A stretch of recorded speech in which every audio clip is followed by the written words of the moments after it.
The trouble with dreams is that they can change to a nightmare in a snap. A cold snap, that is. But for farmers like Dave and Belinda Burrier of Burrier's Linganore Farm in Frederick County, Maryland, a nightmare just means you go to Plan B or C. Sometimes we're on Plan D from what we thought we were going to do in the morning, and we got to be able to pivot. Today, the Burriers had hoped to begin harvesting their soybeans, but overnight, Mother Nature threw them a curveball. Sunday and Monday, we had a killer frost, which means the temperature here Sunday morning was 26 degrees. When you have that kind of temperature drop, the bean will be finished and it will go ahead and mature at whatever growth stage it's at. So at that point, we're waiting for this bean to dry down that we can harvest it and store it. That could mean hours or days. Time for Plan E? My dad always says, what you do on a rainy day pays you double on a clear day. It's always something to be focused on. Today, Dave and Belinda will focus on prepping the combine for when the soybeans are ready for harvest. Downtime is critical because when the weather's good, we want to be harvesting. The thing of it is to manage it, not let it consume you. It can consume you, but the good guys manage it and move it forward. It helps to have a partner who can balance the load. Let me put this up our first, Linda. I really enjoy farming with my husband, and I'll tell you, I think in 20 years we've only had one, why did you turn that way instead of this way? That was it. She didn't come from a farm background.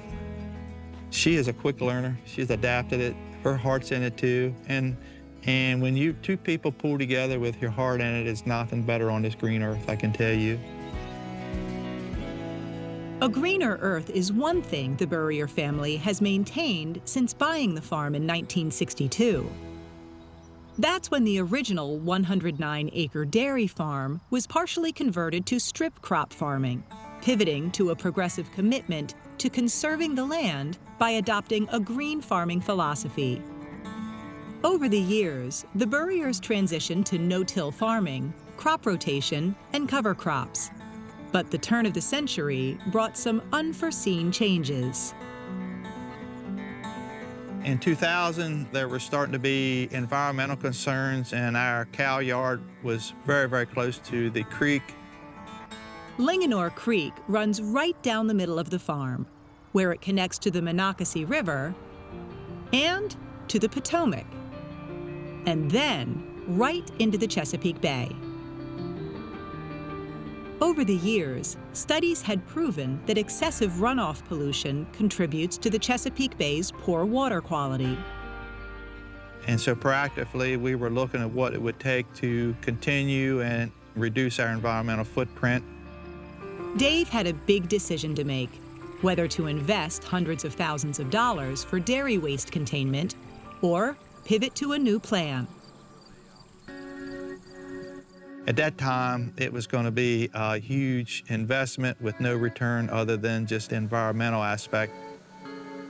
So we decided to sell our herd of cows. Since 2000, it's been a crop farm. So we raise corn, wheat, soybeans, and we raise hay. Today, thanks to over 48 years of no-till farming, strip cropping, and 2 expansive buffer strips, the Linganore Creek weeds are filtering impurities before they hit the bay. We've had our water tested on both ends of our property, and it goes out cleaner than it comes in. We are top of the line on getting any new conservation put out there.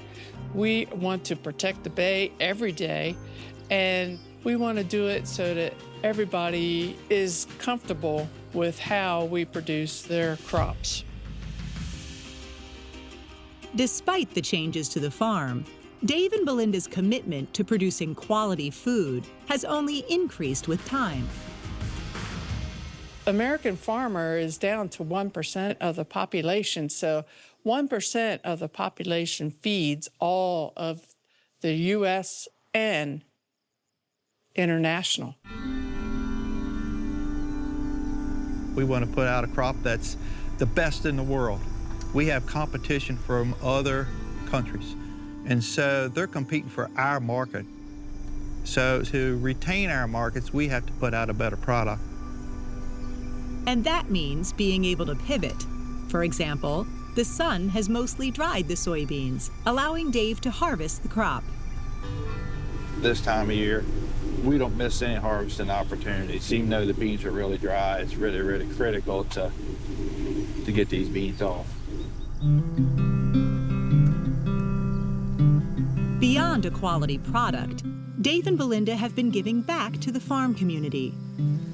For the past 9 years, Belinda has served on the United Soybean Board, where she has shared Maryland's environmental gains.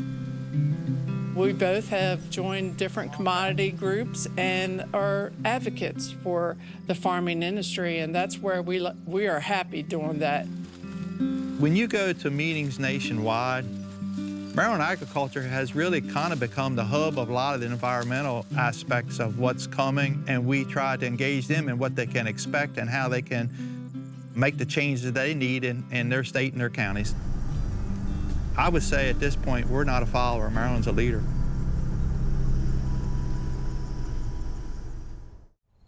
Thanks for watching Maryland Farm and Harvest. We hope you liked the video. Make sure to subscribe so you won't miss out on future videos. To learn more about our show and watch full episodes, check out mpt.org/farm or just click the link in the description.